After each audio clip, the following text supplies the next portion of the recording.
Hello everyone, welcome to a new format, FreediveUK videos.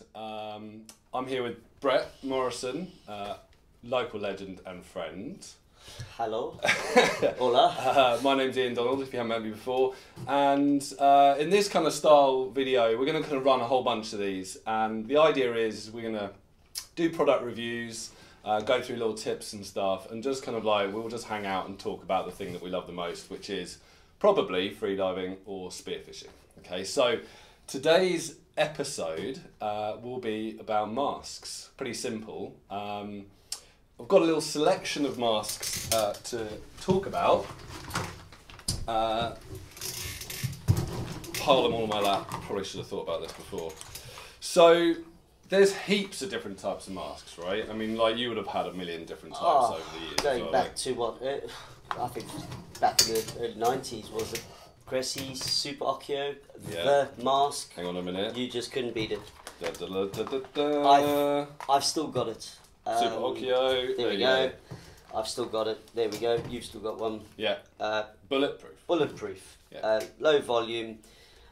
Yes, masks have evolved a bit more with the glass and letting a lot more light in and mirrored lenses and all sorts, but can't beat it really. No, exactly. Especially if you're taking one on a holiday. Yeah, exactly. I mean, it's one of the few masks which I would still happily wear now from like when I first started. Definitely, you know? definitely. And kind of uniquely, I find from a freediving point of view, or certainly a deep spearfishing point of view, it's one of the only masks that weirdly seals better the deeper you go. I was just waiting to say, the mask that I haven't ever fiddled with, I've had new ones, an Oma Alien or whatever, and I've had to go in and I've fiddled and made little snips on the inside skirt, on that inner skirt, just to get it to seal quite right sometimes. Yeah.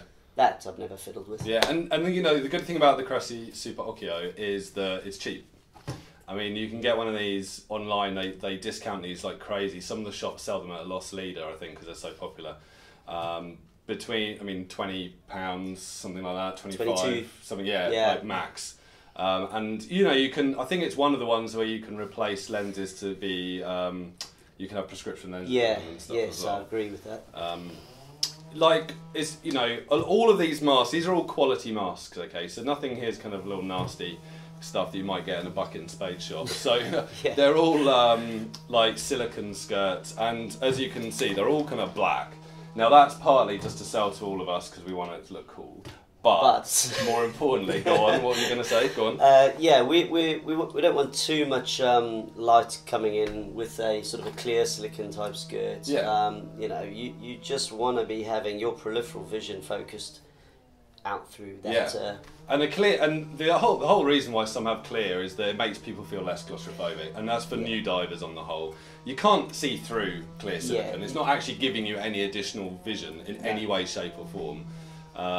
It's just I just feel it gives me that focus. Yeah. Darkens it up, and that's that. Yeah, exactly. It gives you a little bit of kind of like tunnel vision in a good way. You also get with those clear skirts. Generally, they're more of a scuba diving type snorkeling mask, and they sit off your face a lot more. So there's a lot more clear silicone skirt too. Yeah, exactly. Which we don't use. No, precisely. The right, let's ditch that for a second. Right, what have we got next? Okay, so here's an interesting topic. These two are one of probably 6, I would say, that are absolutely identical masks. You voice rated this IST, didn't you? Yeah, so this is the IST. This is the Epsilon. This is like called the Seal. This is the Sub something or other. I can't remember what it's called. The reason I bring these ones up, these are kind of important. So for me, it's my favourite shape. Okay, for me it fits really well. For some people, it doesn't fit at all. Okay, at all. They're very, very low profile masks. Like if you look inside the mask, there's very little internal volume. So you can go really deep with these without too much squeeze. You get a nice teardrop shape. So it's kind of a modern teardrop shape. So you get a lot of downwards vision, and your corners are quite well catered for as well. The reason they're interesting is that there's about 6 brands that make an absolutely identical mask. Copy. Like absolutely carbon copy mask. Like it's completely ridiculous. I don't know enough about copyright law to say what the hell's going on with this. Well, do you know what I'm saying? I don't think in the Guangdong suburbs, it's in yeah, China, in it wherever, matters much yeah, exactly. anyway. So. Yeah, exactly. So the People's Republic of China do not Yes. care about copyright law for masks. And you get the impression that you get some of the brands, they go out there and go, that one, you know, I want one of those, and they go, yeah, no problem. And what you'll get is maybe a little change, maybe like a little different logo, Yeah. and like this one's got a little wave pattern, this one's got like a single wave pattern. The only thing that varies is sometimes the finishing quality of them, okay? So the cheaper ones, so for example here, like the buckles don't collapse all the way, with the Epsilon one they do. Yes. Okay, Aqualung I think were probably the first that came up with this design as far as I've seen. I remember those, yeah. Yeah, and they kind of looked, you know, again, completely identical. Only difference, it said Aqualung, you know. So definitely worth checking out. Price-wise, certainly between these two, there's actually very little in it. There's, again, Not like much more between than 20 30 quid. Archeo's probably in the same range. Yeah. You'll probably find actually that a lot of these masks are pretty cheap. You know, I find that spearfishing freediving masks are actually, they're a hell of a lot cheaper than scuba masks. Don't know why. I don't really lose mine, so I'm I glad lose about that. shitloads. Do you? I lose shitloads of masks. I break them and lose them constantly. I treat my kit like absolute dirt. I'm the other way. I'm literally pernickety about everything. Yeah, if my stuff doesn't have a honk of piss about it, I'm not happy. That said, I've just dragged my lovely deep flash red ones out of a sand-filled bag. So there you go. So we all make mistakes. So like, look, I mean, yeah, it's kind of, you know, that's something for you to check out. So if you have a look at this sort of shape, you might find it somewhere and think, oh, that's one for me. Anyway, those are those. Right, I won't do this one to yours because we're going to go teardrop again. So this is Brett's lovely deep flash, deep sub, but red flash Epsilon mask. Love it. I squared this. You had this a little while ago, didn't we? Before you went to what was it? No, Norway. Norway. I actually did take that on a 10-day trip to Norway. And it was noticeably different. Well, that's where I really sort of realised that, particularly some of the larger pollock, that were a lot more sort of skittish and were harder to get. Yeah, they didn't. They were not bothered as much as when I had my clear lens on. Yeah. So to clarify that point, like if this is a spearfisher thing, definitely not a freediving thing. Not a good idea if you want to go freediving with a buddy because you can't see their eyes. Really good though spearfishing because they block the eye from the fish. So when fish see eyes, they think predator, and when they see themselves, they just go, oh, look, another fish. Red, silver, whatever. I mean, that's just like greens. Yeah, there's different. It's a style thing. Yeah. That's all really, you know, and it looks cool. You might pay a little bit more for a mirrored lens mask, I'm guessing, on the whole. All of this stuff, you can find a lot of this on Spearfishing Store's website and various other particularly good dealers throughout the world. Kind of it's a decent size lens on that one. Yeah, and the detail to it, a little bit more, I think, a little bit more finishing definitely quality to it. The skirts, it's got silicone. You got that nice little textured nose grip. Nice. You know, yeah, like you say, this collapses down nicely. The only prep on that is probably with tempered glass. Obviously, is the old lighter trick, which you can see on YouTube. Yeah. But literally just takes that bit of what we call it detritus left from the manufacturing process. Yeah, some sort of release agent, I believe. Just be careful when you are doing it. It is just a very short, sharp thing, and you'll literally see the heat of that just takes it away. It's like mist clearing on a windshield in winter. Yeah, definitely don't overdo it because you'll break the mask. Don't overdo it. No. Like, you know, you don't have to blacken the thing. It's just kind of like I'm going to gently put that one down.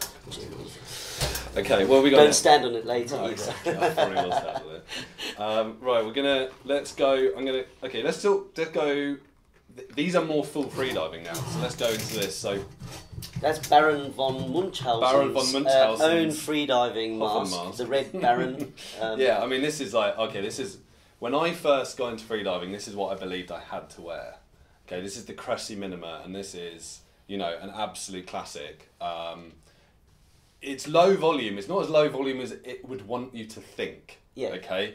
it looks like a pair of swimming goggles, Yeah. and essentially it is a pair of swimming goggles. But actually, when you look inside, it's not tiny. I think if you almost put it next to the Occhio, there wouldn't be much in it. No, I don't think there'd be much in it at all. All I can tell you, it completely restricts your sideways vision. You really do feel like you're looking down the end of a barrel. It's but you know, it's popular with a lot of people, and if it works, it works. But it's a super critical fit. If it doesn't fit you, it's not going to fit you at all, no matter what you try and do. You know, it's got this very kind of open, almost flat kind of shape to it. There is plenty of silicone to make it seal, but I don't know. Like I said, if it doesn't fit, it's just not going to. You're going to find lots of problems. And also the frames sometimes too. You know, getting that right is quite something, because the pressure on that sort of part of your head up here, just on your upper sort of orbital bones, I guess. You know, that's just, you come out after a while and you haven't got a decent mask, and that is just in pain. Yeah, exactly. So, yeah, definitely. So, kind of these three, it's kind of more freediving sort of style. So, if we go to something much more contemporary, there's the OMA Zero. OMA Zero. Yeah, 03. Momo design. Yeah, that's for your, you know, your real man about town. Man about town. It's just runway cat model, freediver. Super sexy only. Sexy. Yeah, you've got to be really attractive to wear this. That's all. Simple as that. That's why mine was stolen, I think. So, I mean, it's kind of... I have one in my bag. Yeah. Because I am super sexy. kind of sexy. Yeah, exactly. Sometimes. Yeah, there's many people who would say so. But I mean, it's the classic Batman.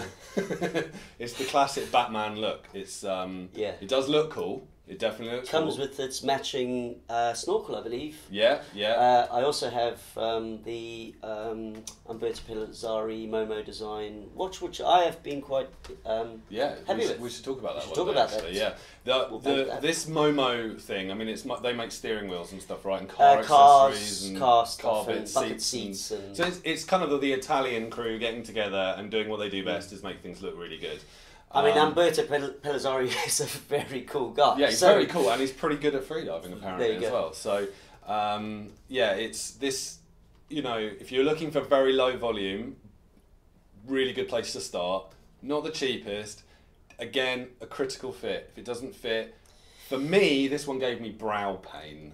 That gave me brow pain, and hence why I put it in the bag, and now my son will use it. Less Neanderthal, that's why. Correct. So he'll be okay with it. So if you are less Neanderthal than myself and Brett, then you might find it works really well. So if you have a pronounced brow, blessed with such a thing, then perhaps it might not fit you. Anyway, finally, very different animal altogether, plastic lens. Okay. You're going to think, well, it's a lot cheaper, is it? Not necessarily. No. Better vision? No, not really, not necessarily. A lot of people like them for going very, very, very, very deep, because they flex completely around your face. So quite low volume inside, but that volume can be reduced without affecting the way it pushes against your face. Yeah. How long will it last? Well, there's a lot of scratches on there. Yeah, I mean, this is one of my instructor's ones. I just stole it from with his stuff over in the corner. I think it's probably a year old, maybe, and it looks pretty beat up already. Different brands. So this is an Epsilon one. Again, Aqualung do the Aquasphere Sphera mask, or whatever it's called, which is like the classic. That's the one which kind of like most people would recognise. But again, it's identical. It's the same Guangdong, pick the one off the rack. It is. And at the end of the day, what's most important here is, this is where finding someone like Ian or local guy's spearfishing store or another dealer and getting in there and just trying a mask and getting it on your face, because it's not as easy as mail order. And that's game over. In fact, you could be putting yourself under a lot of pain, extra stresses you don't need when you're just trying to get into a rhythm with your freediving or spearfishing. So yeah, precisely. I mean, it's you know, we've gone through like half a dozen or so masks there. Yep. They're all really different. They're gonna be good for one person, terrible for the next. I'm not going to tell you which one's going to work for you. You are going to have to do a bit of trial and error, I'm afraid. But the good thing is, they're like £20, $30 a pop, you know, so you're not going to spend your life savings trying to find that perfect mask, you know, and when you find it, you'll probably want to like buy a few and kind of swap them over. I find that people will trade mates, different faces, different structure of the forehead, Neanderthal or not. Yeah, will trade, and so yeah, you do find you'll trade it, or like I say, give it to my son, and it just I keep asking him, is it okay? Because it gave me such pain, terrible pain. Yeah. But he says no, he loves it. Yeah. So there you go. There you go. Cool. Okay. Look, I think that's quite enough talk about masks. Thanks everyone for joining us on this adventure through Mask World. Remember, all of this stuff is definitely available from spearfishingstore.co.uk. If you want to learn how to use them properly, come to freediveuk.com. That is my address. Well done, Ian, for remembering. Quite privileged to have a little soiree out into the water with this man. Yeah, we've had a few sessions. It's pretty good. Well, it's private. But yeah, so please be sure to tune back in, and we'll be talking about something even more interesting, I'm sure. Hopefully. Bye. Cheers. See you later. Bye.